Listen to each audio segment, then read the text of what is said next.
O que começou como um dia comum se transformou em algo inexplicável.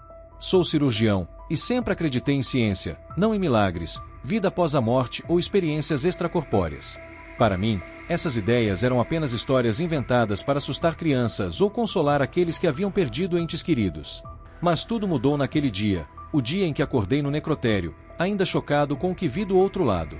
Não sei como descrever, mas posso garantir, o que vivi não foi um sonho nem uma alucinação. Foi real, tão real quanto a respiração que sinto. Como qualquer outro dia, eu estava no hospital, terminando uma série de cirurgias. Estava exausto, mas satisfeito, especialmente por ter conseguido salvar um paciente durante uma operação difícil. No entanto, algo parecia errado. Uma dor no peito, que inicialmente ignorei, começou a se intensificar. Atribuí à falta de sono ou ao estresse, mas logo percebi que era um infarto. A dor ficou insuportável até que, de repente, desmaiei. A última coisa que lembro foi cair no chão e ouvir meus colegas gritando meu nome. E depois, nada. Quando recobrei a consciência, não estava em lugar algum que pudesse reconhecer. O silêncio era absoluto, como se o mundo tivesse parado. Então, vi meu corpo, estendido em uma mesa fria de metal, cercado por médicos. Ouvi um deles dizer: "É tudo, o paciente faleceu." Essas palavras me atingiram como um golpe. Quis gritar, dizer que estavam errados, que ainda estava ali, mas não conseguia me mover. Meu coração havia parado, mas minha mente ainda estava alerta, como se estivesse preso em um limbo. Eu sabia de tudo ao meu redor, mas não podia interagir com nada. Foi então que algo mudou. Eu não estava mais na sala de cirurgia. Senti-me flutuando, como se tivesse sido arrancado do meu corpo e transportado para outro lugar. Não sentia meu corpo, mas sabia que ainda era eu. Era como se minha essência, minha alma, tivesse se desprendido do físico. Minha primeira reação foi pensar que aquilo era morte, mas não senti medo, apenas confusão. Como eu poderia ainda estar consciente se meu corpo já não funcionava? Então, a escuridão se fez. Não era uma escuridão comum, como ao fechar os olhos, mas algo mais profundo, mais denso. Era como se eu tivesse caído em um abismo. Eu não via, não sentia, mas sabia que ainda existia. Era uma espécie de paradoxo. Eu estava ciente de minha própria existência, mas não conseguia interagir com nada. Perguntei a mim mesmo se aquela escuridão era o fim, se seria tudo o que restaria após a morte, mas algo dentro de mim me dizia que não. Aquilo era apenas o começo. E então, a escuridão começou a se dissipar. Não foi gradual, foi como se alguém tivesse acendido uma luz no meio do nada. No início, a luz era tão intensa que parecia dolorosa, mesmo sem olhos para senti-la. Era uma luz branca que envolvia tudo ao meu redor. Aos poucos, me acostumei, e uma sensação de paz tomou conta de mim. Era uma paz absoluta, como se todas as minhas preocupações, medos e dúvidas tivessem desaparecido. Era como se aquela luz fosse a origem de tudo que é bom, tudo que importa. Enquanto flutuava nessa luz, comecei a perceber coisas. Não eram imagens claras, mas sim sensações, emoções. Vi minha família, meus amigos, meus pacientes. Não os via com os olhos, mas os sentia com minha mente. Eu percebia suas emoções, seus pensamentos. Vi minha esposa chorando, meus filhos confusos. Quis consolá-los, mas não conseguia. Estava como que preso em uma bolha, observando o mundo de fora, incapaz de interagir. Então, algo novamente mudou. A luz começou a tomar forma, e de repente, me encontrei em um lugar indescritível. Era como se eu estivesse no centro de um universo em miniatura, cercado por partículas brilhantes que se moviam em padrões que eu não entendia. Era caótico, mas também belo.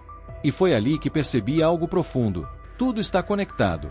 Cada átomo, cada molécula, tudo, até as maiores galáxias, está unido por algo invisível, algo que está sempre presente. Enquanto observava esse caos ordenado, senti uma presença. Não era uma voz audível, mas algo que me atraía, como se fosse o centro de tudo. Senti que não estava sozinho, que nunca estivera. A presença que eu sentia não era ameaçadora, mas emanava uma energia calorosa que me envolvia completamente. Era como se aquela luz soubesse tudo sobre mim, cada pensamento, cada ação, cada emoção que vivi. E ainda assim, não havia julgamento. Apenas aceitação absoluta. Era como se aquela presença, sem dizer uma única palavra, me transmitisse a sensação de que tudo estava bem, que tudo tinha um propósito, até mesmo as coisas que eu não conseguia entender. Enquanto flutuava naquele espaço, comecei a vivenciar flashes da minha vida. Não era uma simples lembrança, mas uma recriação de cada momento, como se estivesse experimentando-os novamente, porém com uma nova perspectiva. Vi minha infância, os tempos de estudante, meus primeiros anos como médico. Vi as vezes em que pude ajudar os outros, mas também as falhas, as situações em que não estava presente quando alguém precisava de mim. No lugar do arrependimento, percebi que cada ação, cada escolha, fazia parte de algo muito maior, uma rede complexa que eu não podia compreender completamente, mas que, de alguma forma, fazia sentido. O mais surpreendente era que o conceito de tempo parecia desaparecer. Não havia um antes ou depois, tudo acontecia simultaneamente. Minha vida não era uma linha contínua, mas algo mais profundo, como um holograma que eu podia observar de todos os ângulos. Nesse holograma, enxerguei conexões que antes me passavam despercebidas. Como uma simples decisão que tomei há anos afetou a vida de alguém que eu jamais imaginaria encontrar. Como minhas ações, tanto boas quanto más, criaram ondas que se espalhavam para além do que eu podia perceber. Foi nesse momento que entendi algo que nunca havia considerado. A vida não é apenas sobre o que fazemos, mas também sobre o que deixamos nos outros. Cada palavra, cada gesto, cada ato de bondade ou egoísmo tem um impacto que vai além de nós. E embora muitas vezes não possamos enxergar esse impacto, ele está ali, entrelaçado na tapeçaria da existência. Enquanto refletia sobre isso, a presença ao meu redor começou a mudar. A luz que me envolvia tornou-se ainda mais intensa, e senti que algo estava se aproximando. Não era uma presença física, mas uma energia, uma força indescritível, como se o próprio universo estivesse se concentrando naquele momento, naquele espaço. E então, algo aconteceu que jamais vou esquecer. De repente, me vi envolvido por um vórtice, uma espiral de luz e energia que me arrastou através do que só posso descrever como um portal. Não foi como nos filmes, não havia um buraco no espaço. Parecia mais como se a própria realidade tivesse se dobrado, e eu fosse puxado através daquela fenda. Quando saí do vórtice, me encontrei em um lugar indescritível. Era como se estivesse no meio de um oceano de estrelas, mas não eram estrelas comuns. Eram pontos de luz vibrantes, de diferentes cores, cada uma com sua própria energia e vibração. No centro de tudo isso, havia algo que só posso chamar de um núcleo, uma fonte de luz tão intensa que era difícil olhar diretamente para ela. E nesse instante, soube que aquele núcleo era a origem de tudo. Toda a energia, toda a vida, toda a existência emanava daquele ponto. Foi quando senti uma conexão profunda com tudo que existe, algo que me tocou de forma tão intensa que lágrimas começaram a brotar dos meus olhos, mesmo sem um corpo físico para chorar. Era como se finalmente tivesse encontrado o lar que, sem saber, sempre procurei. Mas, então, a luz começou a se dissipar, e algo me puxou para trás. Eu não queria deixar aquele lugar de paz, de entendimento, mas não tinha controle sobre o que acontecia. Era como se uma força invisível estivesse me arrastando de volta para a escuridão, para o mundo que eu havia deixado para trás. De repente, tudo ficou negro. Não era a mesma escuridão densa de antes, mas algo mais gelado, mais vazio. Senti como se estivesse caindo, como se fosse levado para um abismo infinito. Queria gritar, mas não havia som. Queria lutar, mas não tinha corpo. Era como se estivesse preso em um pesadelo do qual não conseguia acordar. Então, a dor veio, uma dor tão intensa que palavras não conseguem descrevê-la. Era como se cada célula do meu corpo estivesse sendo despedaçada. Era como se minha alma estivesse sendo rasgada, dilacerada, em meio a uma dor insuportável. E então, no meio daquele sofrimento, ouvi uma voz. Não era a mesma voz suave e acolhedora que havia sentido antes, mas uma voz fria, mecânica, como a de um médico. E o que ele disse fez meu sangue congelar. Preparem-se para a autópsia. Essas palavras caíram sobre mim como um golpe de realidade. Eu não conseguia acreditar no que estava acontecendo. Como poderia? Eu estava ali, consciente, podia ouvir e sentir, mas meu corpo não respondia. Eu estava na morgue, e os médicos se preparavam para abrir meu corpo, como se fosse apenas mais um caso, mais um cadáver. Queria gritar para eles pararem, dizer que eu ainda estava ali, que não estava morto, mas não conseguia me mover, não conseguia emitir som. Era como se estivesse preso em um pesadelo, do qual não conseguia acordar. Senti o metal gelado da mesa sob o que restava da minha consciência. Ouvi o tilintar dos bisturis, o som das luvas de látex sendo ajustadas. Cada barulho era como um martelo batendo em minha mente, lembrando-me cruelmente do que estava prestes a acontecer. Queria lutar, queria me mover, mas não havia controle. Era como se minha alma estivesse aprisionada em um corpo que já não me pertencia. Então, algo incrível aconteceu. Um impulso profundo dentro de mim se acendeu, como se uma parte de mim estivesse finalmente reagindo ao que estava acontecendo. Não sei explicar como, mas de alguma forma, consegui abrir os olhos.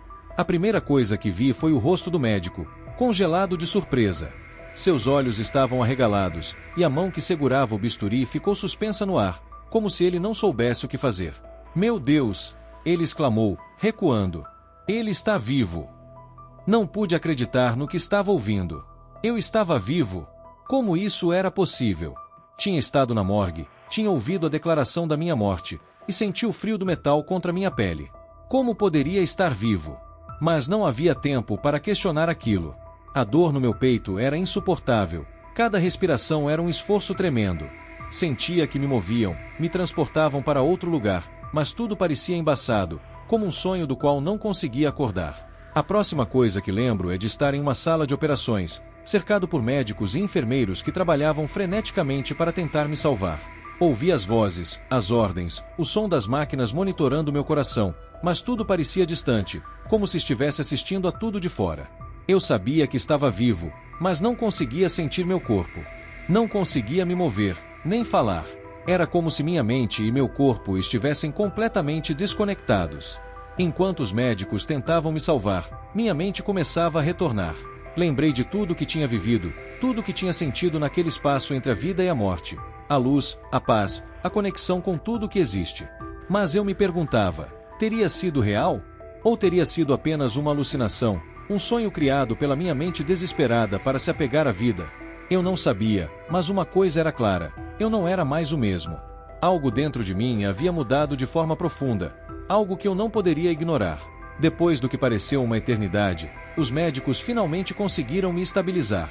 Disseram que eu havia sofrido uma parada cardíaca, que meu coração havia parado de bater por vários minutos, mas que, por algum motivo inexplicável, eu havia voltado à vida. Não havia uma explicação médica, uma razão clara para o que acontecerá. Para eles, era um milagre. Para mim, era a confirmação de que tudo o que havia vivido era real. Quando finalmente consegui falar, a primeira coisa que fiz foi perguntar pela minha família. Eu precisava vê-los, ter certeza de que estavam bem. Mas também precisava contar a eles sobre tudo o que eu havia experimentado, sobre tudo o que eu tinha vivido. Sabia que ninguém acreditaria em mim, que pensariam que eu estava louco. Mas, de alguma forma, isso não importava. Eu precisava contar. Minha esposa foi a primeira a chegar. Quando entrou no quarto, vi o medo em seus olhos, a preocupação que ela carregava desde o momento em que soubera da minha morte. Ela me abraçou com força, como se tivesse medo de que eu desaparecesse novamente. E então, eu contei tudo a ela. Falei sobre a luz, sobre a paz, sobre a conexão com o todo. Falei sobre a autópsia, sobre a dor, sobre o momento em que abri os olhos e vi a expressão de choque do médico. Embora eu não pudesse explicar tudo, e mesmo sem ter todas as respostas, sabia que ela acreditou. Mas nem todos ao meu redor foram tão compreensivos. Quando comecei a compartilhar minha experiência com outros médicos e amigos, percebi a dúvida refletida em seus olhares. Alguns achavam que tudo não passava de uma alucinação provocada pela falta de oxigênio no meu cérebro, enquanto outros pareciam acreditar que eu estava inventando a história para chamar a atenção. Mas, no fundo, isso pouco me importava. Eu sabia a verdade. Eu sabia que havia estado em outro lugar, que havia vivido algo que a maioria das pessoas jamais entenderia. Foi então que tomei uma decisão que jamais imaginei tomar. Decidi abandonar minha carreira médica. Não podia mais continuar como o cirurgião que eu era antes. O que eu havia vivenciado, o que eu havia sentido, me transformou de maneira irreversível. Sabia que meu verdadeiro propósito não era mais operar na sala de cirurgia, mas compartilhar o que aprendi, ajudar as pessoas a compreender que a vida vai além do que conseguimos perceber, que existe algo maior além da nossa existência terrena. Foi assim que me tornei sacerdote. Não foi uma escolha fácil, mas senti que era o caminho certo. Hoje, passo meus dias conversando com pessoas que perderam entes queridos, com aquelas que temem a morte e buscam respostas. Embora eu não tenha todas as respostas, uma coisa eu posso afirmar com certeza: a morte não é o fim. Existe algo mais, algo belo, algo que não conseguimos compreender completamente, mas que está ali, à espera de todos nós. Desde aquele dia na morgue, minha vida tem sido uma jornada de constante autodescoberta e transformação. O homem que eu era antes, o cirurgião cético que acreditava que a ciência explicava tudo, agora já não existe mais. Hoje, sei que há mistérios que vão além da nossa capacidade de medir ou entender, e que a morte não é um fim, mas apenas uma passagem, uma etapa em uma jornada muito maior. Uma das coisas mais difíceis de aceitar foi o fato de que, depois de experimentar aquela paz e a conexão com tudo que existe, retornar a este mundo cheio de dor, conflitos e incertezas foi um verdadeiro choque. No começo, me senti perdido, como se não tivesse mais lugar aqui. Mas então compreendi que eu havia retornado por uma razão. Não foi um acidente, não foi uma coincidência. Havia algo que eu precisava fazer, algo que eu precisava compartilhar. Comecei a escrever sobre minha experiência, a falar em conferências, a contar minha história para qualquer pessoa disposta a ouvir. No início, muitos eram céticos, afinal, como poderia um homem de ciência, um médico, falar sobre temas como vida após a morte, a alma ou o além? Mas à medida que mais pessoas ouviam minha história, começaram a se abrir, a fazer perguntas, a procurar respostas. E embora eu não tivesse todas as respostas, havia algo que eu sabia com absoluta certeza: a vida não termina com a morte. Uma das perguntas que mais me faziam era: o que acontece depois? O que nos espera? E a minha resposta sempre era a mesma: depende de você. O que vivi, o que senti, me mostrou que nossas ações, nossas escolhas, têm um impacto que vai muito além desta vida. Não se trata de acreditar em um céu ou inferno, mas de compreender que somos parte de algo muito maior. Algo que não conseguimos ver, mas que está lá, conectando todos nós. Algumas pessoas me perguntam como superei o medo da morte. Elas dizem: e como você conseguiu vencer esse medo? E a verdade é que não venci o medo, ele simplesmente deixou de ter importância. Quando você entende que a morte não é o fim, mas sim uma transição, o medo perde o seu poder. Claro, ainda existe o instinto natural de sobreviver, o desejo de viver, de sentir, de amar. Mas o medo do desconhecido, do que vem após, já não tem o mesmo peso. No entanto, nem tudo foi simples. Houve momentos em que me vi em dúvida, em que me questionei se tudo o que vivi foi real ou se minha mente criou aquela experiência como uma ilusão. Mas, então, eu me lembrava da luz, da paz, da conexão que senti. Recordava a sensação de como tudo fazia sentido, como cada coisa se encaixava perfeitamente. E no fundo do meu ser, sabia que aquilo foi real. Um dos momentos mais marcantes após o meu retorno foi quando fui visitar um vizinho. Durante a minha experiência, eu havia visto seu bebê recém-nascido chorando sem consolo, e naquele momento, não pude fazer nada. Mas quando voltei, soube que precisava ajudá-los. Então, contei a eles o que havia presenciado, o que senti, e, embora inicialmente céticos, eles decidiram levar o bebê ao médico. O que aconteceu foi que o bebê tinha uma condição que não havia sido diagnosticada, e graças àquela visita, conseguiram tratá-lo a tempo. Para mim, isso foi mais uma confirmação de que minha vivência não foi um sonho, mas algo real. Hoje, minha vida é completamente diferente. Não passo mais meus dias em um centro cirúrgico, mas em uma igreja, conversando com pessoas em busca de consolo, buscando respostas. Embora eu não tenha todas as respostas, uma coisa eu sei com certeza: a vida é um presente. Cada momento, cada decisão, cada ato de amor, tem um significado que vai além da nossa compreensão. Às vezes, as pessoas me perguntam se eu voltaria àquele lugar, se escolheria ficar lá, ao invés de retornar. E a verdade é que não sei a resposta. Aquele lugar era belo, era pura compreensão. Mas este mundo, com toda a sua dor, seus conflitos e suas incertezas, também tem sua beleza. Aqui é onde podemos amar, onde podemos crescer, onde podemos fazer a diferença. E talvez esse seja o verdadeiro propósito da vida: aprender, crescer e, acima de tudo, amar. Se há algo que eu espero que você leve da minha história, é isso: não tema a morte, mas também não a deseje. Viva cada momento como se fosse um presente, porque realmente é. Ame aqueles que estão ao seu redor, pois o amor é a única coisa que verdadeiramente importa. E lembre-se, não importa o que aconteça, você nunca estará sozinho. Estamos todos conectados, todos fazemos parte de algo maior, algo que não conseguimos ver, mas que está sempre presente, nos guiando, nos sustentando, nos amando. E se algum dia você se encontrar em um lugar escuro, se algum dia sentir que não há mais esperança, lembre-se da minha história. Lembre-se de que a luz está sempre lá, esperando por você, pronta para guiá-lo de volta para casa. Porque, no final, é isso que somos: luz. E a luz nunca se apaga. Obrigado por acompanhar até aqui. Que Deus te abençoe profundamente e te fortaleça nesta jornada. Se essa mensagem tocou seu coração, deixe seu comentário e compartilhe com alguém que precisa ouvir. Nos vemos no próximo vídeo.